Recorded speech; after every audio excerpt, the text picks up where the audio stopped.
大家好啊！今日拍片咧，講嘅題材咧就係新鴻基。講喺呢度啦。其實本身我都準備咗啲講稿嘅，不過好老實，我極度不滿意呢個嘅份稿啊。咁稿啊，當然就唔係我寫嘅咩咁我梗係作好咗，你睇好整好我嘅分析，跟住交俾小助手嘅 AI 去幫手寫啦。但係喂，完全唔係我想講嘅嘢咁所以今日就翻嚟一個 free flow 嘅環境啦，自由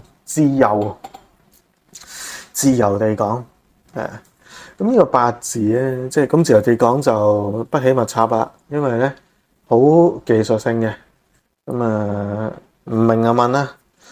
好啦，呢個八字咧，拆解一下啦。丙火日干，秋天出世嗱，咁又代表啲咩咧？代表住呢個係一個財旺偏財旺嘅一個嘅八字嚟嘅。咁呢一層要睇，咁既然係偏財旺偏財格，因為秋天啊嘛，偏係咪偏財格咧？咁佢又唔係喎。偏係食神透、殺透、官透嘅呢個八字其中一點係勁嘅地方，就係佢嘅格局，除咗日干佢嘅格局當中，所有天干上面所透嘅字，全部係出自月令嘅。呢個係佢犀利嘅地方。咁你代表啲咩咧？代表住佢俾人見到嘅嘢都係佢嘅強項。咁例如食傷啦，即係投資啦；官殺啦，即係競爭力啦；食傷係創意啦，又或者一啲嘅服務啦。咁呢啲都係強項嘅。呢啲強項有冇打交咧？咁梗係有啦。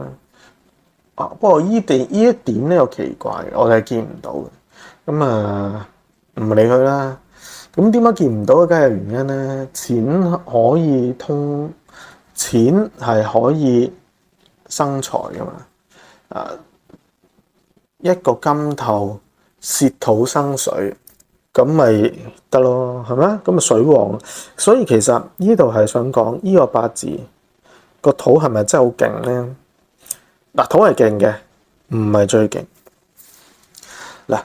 如果聽得多我嘅片咧，大概都會知道我喺分析上面咧會鼓勵同埋要求，特別我嘅學生啦，係一個多層次嘅思考。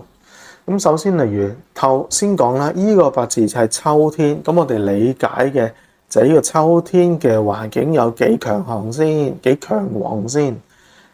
辛金戌巳，喂，呢啲全部都係金有根氣長生嘅地方，即係代表呢個八字嘅格局，金係好強嘅。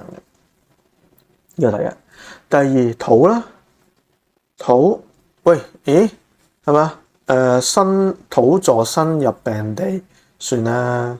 有戌有巳喎，六旺而土有強根喎，係咪？好啦，水六旺，金旺，即係長生。都唔弱喎。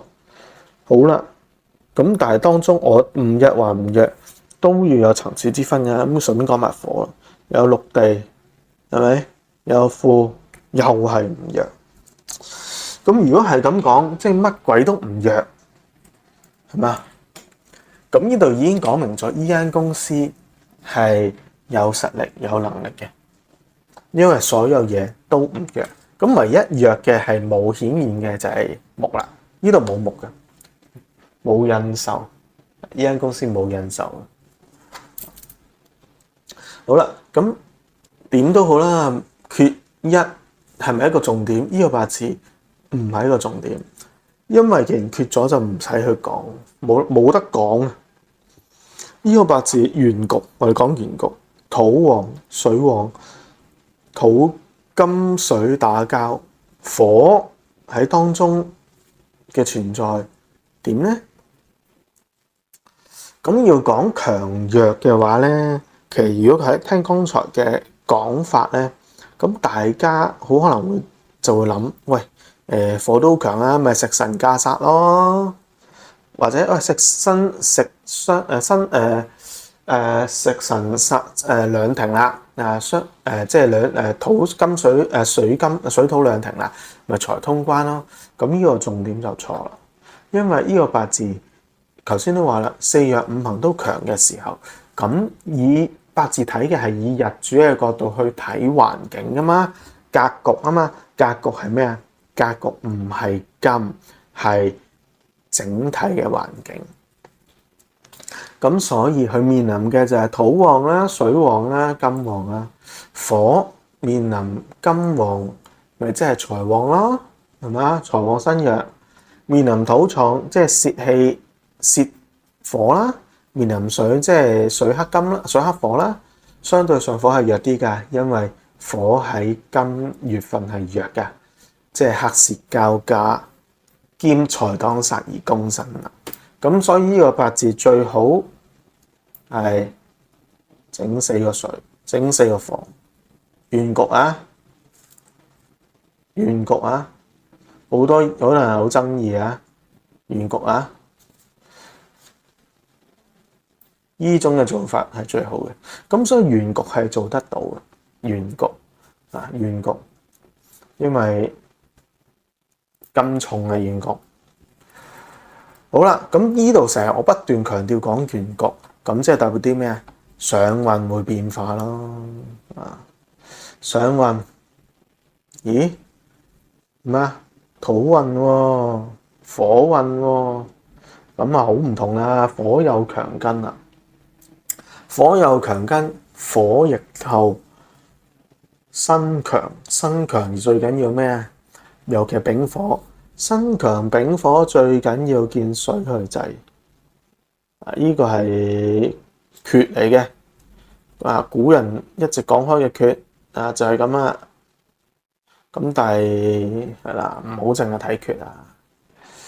咁水如果係咁講，水用水制啱啱冇問題啊，但係面臨嘅咪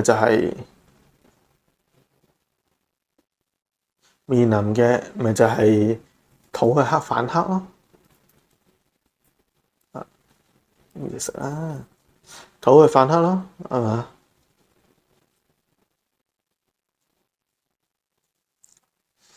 咁有冇問題？咁梗係冇問題啦，因為依度畫咗俾你睇啦，係唔克水嘅。咁當然咧，丁壬克合，你有冇發木啊？木氣好弱，所以只係克。成功嘅就係呢一點啦。個壬水係克火嘅啫，冇化嘅。咁而個戊土忌神冇克壬水，所以形成咗就係丙火有劫財透，而水克火，火係強嘅，所以冇問題。而戊癸合化係真係引開咗，所以唔怕忌神被引開，冇問題。有陣時成功就係咁啦，以為如果你再睇原句，如果真係按翻剛才所講去睇，你會發個分析就係、喂，土重喎，咁水為忌喎，點解成功？即咁當然佢初出嚟係咪真係成功咧？咁一路嘅根基都係由初期而打起咯。咁呢段時間87年都梗有動盪位嘅，係咪？月字係啦，嗰陣時已經係一個好出名嘅發展機構啦，係咪？發展商啦，係咁起樓啦，好多錢賺啦。木來克土，咁亦都係用水，亦都係身強，火好旺，火好旺，原局火好旺嘅時候，咁土都重㗎，其實不過木來制咯。制唔制得掂啊？唔制得，木好弱㗎，其實制唔到好多㗎啫。咁但係水透就好緊要。水透咁水生木旺，水亦都係制火，靠佢嘅啫。好啦，所以去到甲辰係咪非常之好咧？係咪？用水啊嘛，係咪最好咧？咁樣就錯啦。去到呢個時候，點解頭先咁講翻轉頭？點解火重嗰陣時好啊？火重要用水啊，因為火重啊嘛。去到呢啲至五味大運係火旺嘅時候，咁咪火重咯。咁但係而家甲辰啊嘛，甲辰就唔係火重啦，係咪？咁所以呢個時候係黑蝕交加啦，翻嚟黑蝕交加，而申之辰水局咪即係水極旺嘅時候咯。咁土又提升，仲唔係黑蝕交加？咁用金好定用木好啊？咁梗係用木啦，因為冇得揀啊。天干個木頭，你有得唔用咩？唔得㗎喎。因為個木冇掣啊嘛。理論上用金係最好嘅。理論上咁一樣啦。咁如果用金，即係木係忌啦。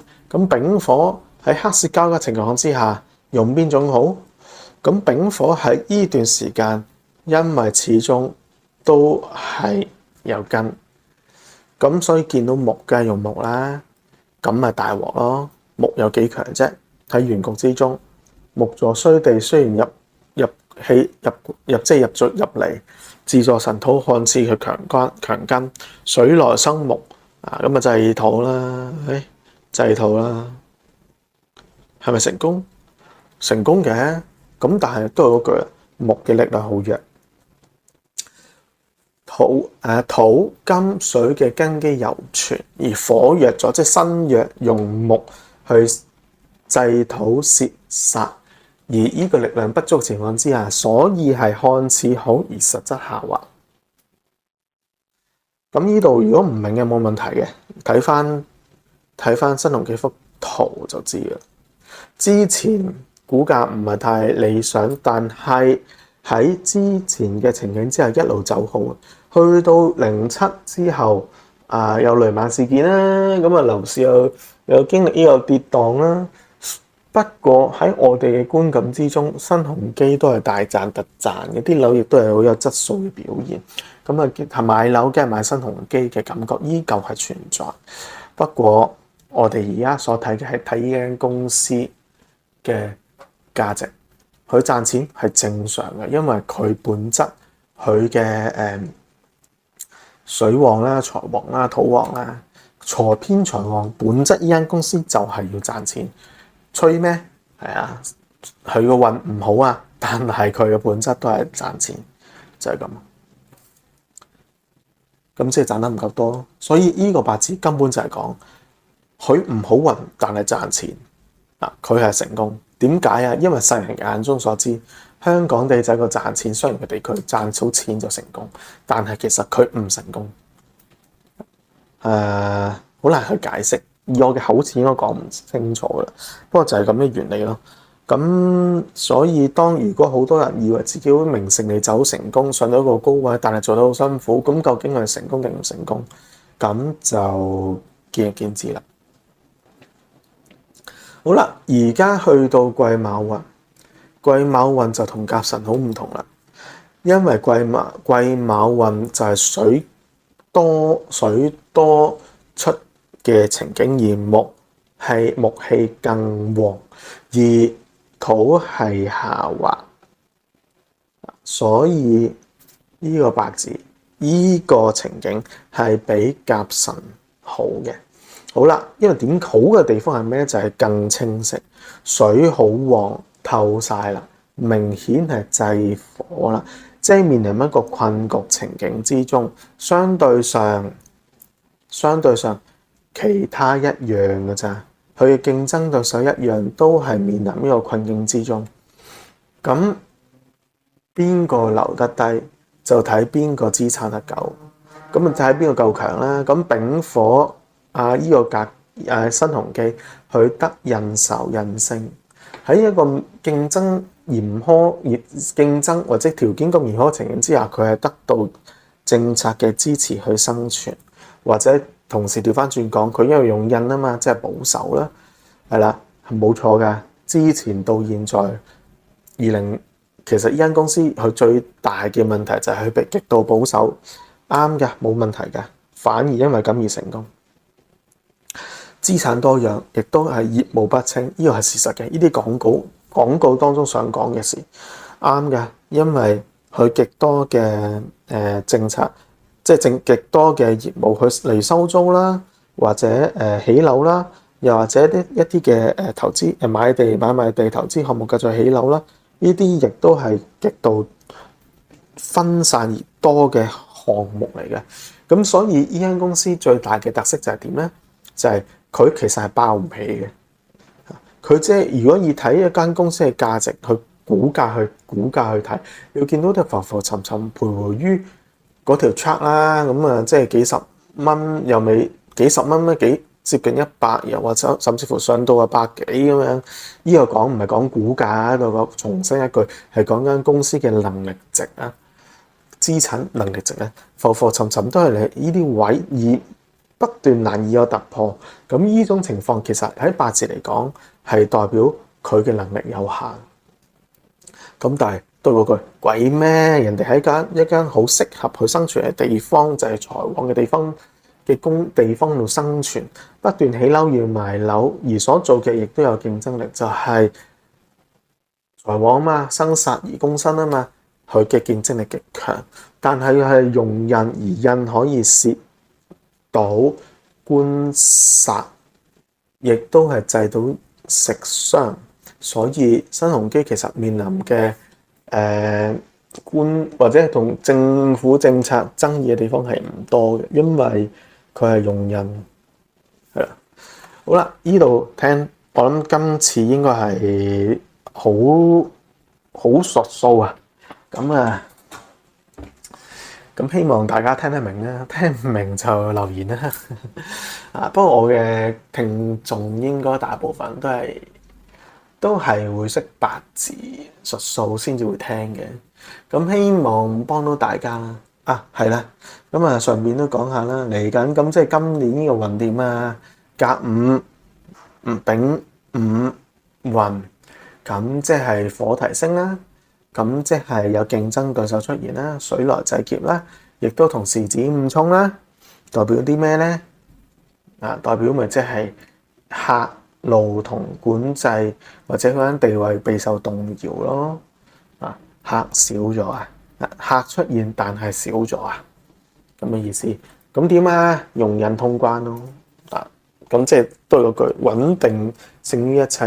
呢間公司係生存到嘅。咁用神救力唯一唔好嘅地方就係制咗啫，制咗火啫。咁制火冇問題，亦都唔係問題，因為依個八字用印去生火，咁所以火來係蝕木，即係蝕印係唔好嘅。所以水旺制火都係好事嚟嘅。咁即係調翻轉講，依個八字依個運點解為之好咧？因為夠專注。水極明顯極多，咁當然你可以話係 target 好多啦，目標好多啦，但係亦都因為太多嘅關係而需要專注用一種方法去解決嘅時候，咪就係好事咯。好啦，用一種方法去處理所有嘢，咪即係用穩健去勝於一切，去攝官殺制食傷咁樣，咁就成功啦。